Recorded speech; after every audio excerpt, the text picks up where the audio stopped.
Del Evangelio según San Mateo, capítulo 13, versículos 31 al 35. Jesús propuso otra parábola al gentío. El reino de los cielos se parece a un grano de mostaza que uno toma y siembra en su campo. Aunque es la más pequeña de las semillas, cuando crece es más alta que las hortalizas. Se hace un árbol hasta el punto de que vienen los pájaros del cielo a anidar en sus ramas. Les dijo otra parábola. El reino de los cielos se parece a la levadura. Una mujer la amasa con 3 medidas de harina hasta que todo fermenta. Jesús dijo todo esto a la gente en parábolas y sin parábolas no les hablaba nada, para que se cumpliera lo dicho por medio del profeta. Abriré mi boca diciendo parábolas, anunciaré los secretos desde la fundación del mundo. Palabra del Señor. Aunque humanamente nos digan que las comparaciones son odiosas, el Señor las utiliza para nuestra comprensión. No es porque a Él le falte inteligencia, sabiduría o capacidad de expresarse, es porque nosotros necesitamos aprender de cosas sencillas. Y ahora nos recuerda el Señor esa sencillez, una semillita. Una semilla que a veces nosotros desaprovechamos, que desechamos constantemente, a la que no le damos ninguna importancia. Así sean transmisores de vida. Una semillita que puede quedar árida si yo no tomo la decisión de sembrarla.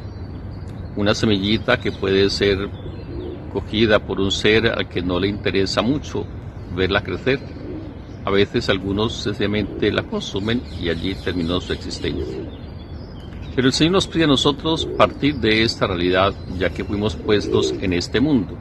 Tenemos que enraizarnos, tenemos que encontrar estabilidad, tendremos que crecer, llegar a identificarnos. Si nosotros vemos un grupo de semillas y no somos expertos, pues no sabremos nunca qué planta es. Pero al sembrarla, y cuando comience a germinar, nos vamos a dar cuenta entonces a qué nos podemos dirigir y qué podemos esperar. Ahora el Señor entonces con sencillez un granito de mostaza. A eso se parece el reino, que es el más pequeñito y sembrado tiene el mismo proceso. Se va transformando, va creciendo y llega al punto en que es el más alto de todos los árboles. Supera a las verduras, supera a las hortalizas, supera a los demás elementos que se encontrará en ese espacio. Y además se agrega, será tan frondoso que podrán venir los pájaros a hacer nidos, y muchos podrán cobijarse bajo su sombra. De hecho, no es algo que se genere de día en día. Por eso, el Señor nos pide a nosotros esa capacidad de transformación, de conversión, de realización, de madurez, hasta poder llegar a ser. Nosotros damos cuenta que a veces los árboles llegan a ser muy productivos, y nosotros esperamos que cada año o cada 6 meses, de acuerdo al árbol, podamos tener un fruto. Pero lo cuidamos, tenemos que seguir arando, tenemos que seguir regando, tenemos que darle vida, tenemos que acompañarle.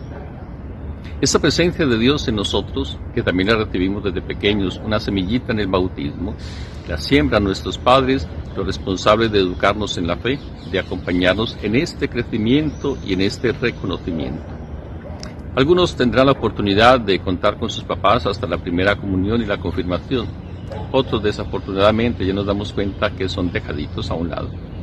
Hay muchas criaturas que no llegan a experimentar la comunión con Cristo y no llegan a experimentar tampoco el amor por ese terreno donde el Señor se presenta, donde hemos sido sembrados y donde desafortunadamente no estamos creciendo.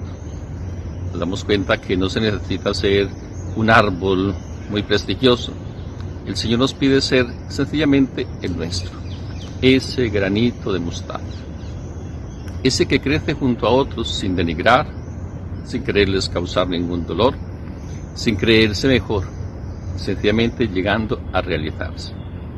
Quien comienza el camino del Señor, a pesar de tener los mismos pecados, de tener las mismas debilidades, de tener los mismos apetitos, de caer en las mismas críticas, de verse enredado en una cantidad de situaciones justamente por nuestra humanidad, pero tiene el deseo de crecer, seguro que lo conseguirá.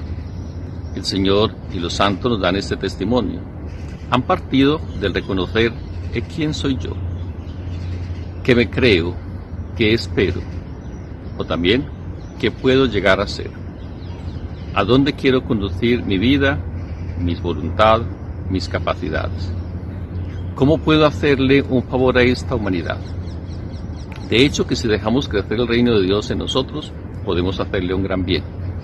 Pero si no lo tenemos, nos convertiremos siempre en instrumentos de ofensa, de dolor, de sufrimiento, de vacío, de desesperación y de desconcierto. Acojamos la palabra del Señor, que es una semilla. Acojamos el cuerpo de Cristo, que nos ha entregado también allí, en una partícula muy pequeña, en una hostia, pero que puede crecer y que puede darnos la oportunidad de cobijar, de acoger y de arropar a otros. Que tu palabra, Señor, sembrada en nuestros corazones, nos ayude a vivir, y que la palabra que sale de nuestros labios también sirva como un impulso y un estímulo a los que encontramos en nuestra vida, para que puedan hacer su propio desarrollo. Y si crecen más que nosotros, bendito seas tú, Señor.